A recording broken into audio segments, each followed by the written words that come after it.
Du coup, pour en revenir à la visibilité, j'ai envie de te poser une question. Qu'est-ce que tu penses du fait qu'aujourd'hui, depuis peut-être une dizaine d'années, les personnes trans, elles soient plus visibles? Comme Kylie Jenner. J'en pense que c'est ni une bonne ni une mauvaise chose. Si les personnes ont envie de faire leur coming out publiquement, je trouve que c'est une bonne chose parce que comme ça peut montrer aux gens qu'il y a des personnes trans qui existent dans le monde, même si par exemple pour Caitlyn Jenner, ses opinions politiques, je les supporte pas et je suis pas du tout d'accord avec elle, et c'est pas le propos pour moi. C'est pas une personne que j'aimerais connaître, mais je pense que c'était plutôt obligatoire pour elle, vous voyez. Un truc du est-ce qu'on a vraiment le choix entre un suicide ou vivre? Je suis pas sûr qu'on ait le choix, et du coup mais sinon pour les autres choses, par exemple Danish Girl, et ben ce film je le trouve et non pas bien du tout, parce que pour moi c'est un film vraiment trop dans l'apparence, alors qu'une transidentité ça peut être dans l'apparence mais pas que. Voilà. Après les personnes pour moi qui cherchent à faire des choses concrètes pour les personnes trans, pour la visibilité et la dépathologisation des personnes trans, bah, en France par exemple il y a Océan qui est un acteur et un humoriste, un scénariste et il fait plein de trucs. Il y a Giovanna de Accept ST, une asso à Paris, enfin plein d'autres gens d'asso très cool, mais en tout cas Caitlyn Jenner j'adhère pas, mais les sœurs Wachowski j'adhère plutôt pas mal. Et puis après il y a des célébrités un peu connues. Il y a un acteur qui a joué dans Colette, qui est marié avec une dame qui est dans l'armée anglaise, britannique, mais je sais plus comment elle s'appelle. Lui il est plutôt binaire, mais pas méchant quoi. Alors qu'il y en a d'autres qui sont un peu problématiques quand même. Je ne citerai pas parce que j'ai pas envie de m'embrouiller avec les gens, mais. Ah, d'accord. Bien. Et du coup, pour revenir plutôt à Grenoble, comment tu décrirais ou tu trouves le milieu trans grenoblois? Le milieu trans. Si, il y en a, eh ben, pas.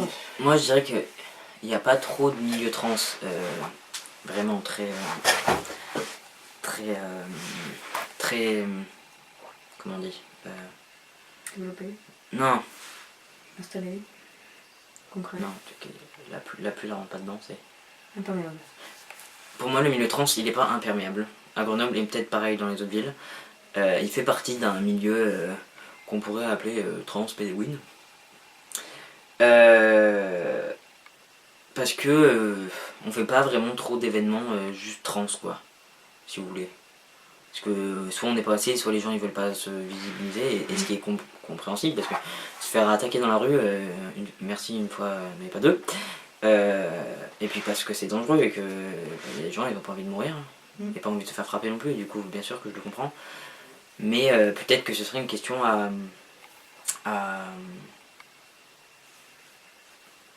évoquer, de faire que des soirées personnes trans. Ça serait peut-être cool. Bon, en tout cas, il y a des personnes trans qui existent à Grenoble, on les aide avec Rita, on est plutôt autour de 200 personnes, de gens qui viennent. Ouais. Donc je me dis qu'ils doivent avoir la face cachée de l'iceberg qui viennent pas, parce que ça leur convient pas comment ça marche, parce qu'ils sont trop timides, parce que je sais pas quoi. Et qu'ils ne vous connaissent pas aussi. Et parce qu'ils ne nous connaissent pas aussi, parce qu'on, même si ça fait 2-3 ans, 3 ans maintenant je crois, ou 3 ou 4 ans, qu'on existe, on est tout petit quand même. Vous voyez, parce que Grenoble c'est déjà petit, donc forcément même une grande asso dans une petite ville c'est petit. Voilà. Et alors on n'est pas grand, alors j'imagine pas que. D'accord, et du coup pour aller avec cette question, j'avais une autre, c'était est-ce que tu trouves pas que Enfin, moi je trouve qu'il y a beaucoup en ce moment, et puis peut-être depuis une dizaine d'années, t'as tout un tas d'associations LGBTQIA+, c'est du travail, qui se développent, mais j'ai quand même l'impression qu'il y a quand même les personnes qui vont être hors des lettres LGB, Mhm. bah, elles sont écartées et plutôt rejetées ou voire oubliées. Et du coup, qu'est-ce que tu penses de ce phénomène? Je pense que c'est une honte, parce que si on doit revenir au départ des droits LGBT, eh ben mon petit, Mhm. eh ben ça vient massivement, pour pas dire essentiellement, de Stonewall, qui a été instauré par Marsha P. Johnson, qui était une personne trans. Et du coup, qu'on me dise... Si, c'était travesti. Stonewall, c'était des émeutes, du coup. Oui, non mais bon, ce que je veux dire, Oui, c'est que oui, oui. la personne qui a vraiment Oui. marqué le truc, c'était des personnes trans. Même si c'était pas Marsha, d'accord, mais c'était des personnes trans. Oui. Même si à l'époque on disait pas qu'elles étaient trans et que c'était plutôt des travestis. Mm. Et ben, moi ça me fait rire noir quand on dit les Pride c'est la fête. Parce que c'est pas la fête. Parce qu'il y a 150 personnes qui meurent par an. Et au bas mot, hein, parce que plus ça va, plus il y en a. Pas en France, parce que... Enfin, il y en a en France, mais il y en a moins que... Enfin, j'en sais rien, mais je me dis que proportionnellement, vu que les États-Unis sont plus grands, je me dis qu'il y en a plus, il y en a plus là-bas. Mais en tout cas, il y en a bien trop, et même une, ce serait trop. Et du coup, ça me fait doucement rire quand les gens ils disent oui, mais quand même, les personnes trans, elles ont beaucoup de revendications, et puis elles sont pas très gentilles, elles veulent pas discuter avec le gouvernement. Mais est-ce que le gouvernement il a discuté avec Marsha, hein? Je suis pas sûr, non. Voilà, c'est ce que j'allais dire. Oui, et d'ailleurs on a regardé le documentaire et c'est pour ça que j'en parlais, mais oui, je pense que soit il faudrait qu'on se coupe de cette communauté qui pue du cul. Pardon, hein, je suis énervé là, mais enfin, et qu'on crée une communauté de juste de nous, de T et de I, et puis les autres. Parce que les queers et puis les autres qui veulent. Comme ça, et ben on n'a pas besoin d'eux en fait. Est-ce que vraiment on a besoin d'eux? Je suis pas sûr. Hein. Ouais. Parce qu'on a appris tellement de trucs. Bon, et vous me direz qu'ils en ont tellement pris de nous aussi. Que peut-être on peut faire sans.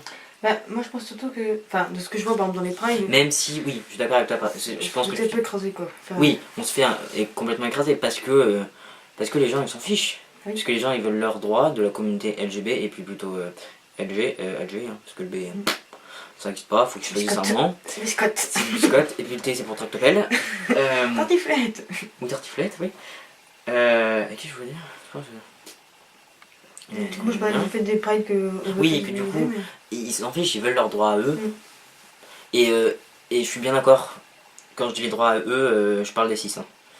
Parce que je sais très bien que les personnes trans peuvent être lesbiennes ou gays, ou bi, ou quoi qu'elles veulent. Mais en tout cas, les personnes cis dans les prides, il n'y en a pas beaucoup qui s'intéressent aux trans, quoi. Enfin, qui s'intéressent d'une façon qui les fétichise pas.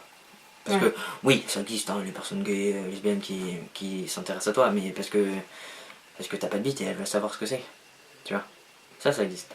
Oh, quelle créature étrange. Voilà. D'accord. Bon, bah du coup, avant dernière question, mais du coup qui n'a plus rien à voir avec les questions problématiques trans. Du coup, la question c'est, si tu devais te donner une case, te mettre dans une boîte, comme ça, pour définir ton appartenance politique, laquelle ce serait? Pourquoi? Alors, Fais-nous part de ton cheminement. alors moi, si vous voulez, j'ai une histoire politique un peu pourrie. C'est-à-dire que je suis rentré en politique avec ma soeur, mais ma soeur était... ma soeur c'est elle, c'est Marguerite, Ouais. ça va là. Oui, c'est ma soeur jumelle, on ne dirait pas, mais il y a eu un problème dans la conception, mais... Et elle était communiste, c'est ça? C'était communiste, oui. Ouais, Oui, bon, ouais. communiste, Ouais. anarcho... Non, au début j'étais vraiment que communiste. Oui, bon, d'accord. Bon, t'étais communiste. Eh bien, moi, j'étais plus ou moins d'accord avec elle, mais je trouvais que c'était un peu trop revendicatif quand même, parce que j'étais un petit enfant, vous voyez, j'avais pas envie de faire trop de vagues, voilà. Du coup, je me suis dit, d'accord, la gauche, je suis d'accord. on n'a qu'à aller voir les autres. Oui, donc je me suis inscrit aux Jeunes Socialistes. Je me souviens plus de ça. Eh bien, nos réunions, on a fait que manger des chips et boire des bières. Enfin, vous me direz que chez les communistes, je pense qu'ils faisaient pas autre chose, mais... Et puis c'était des mous. Mais moi, je me pensais mou. Mais alors, eux, ils sont encore plus mous que moi. Vous voyez? Ah oui, d'accord. Et du coup, je me suis dit, ça va pas. Faut que je parte. Du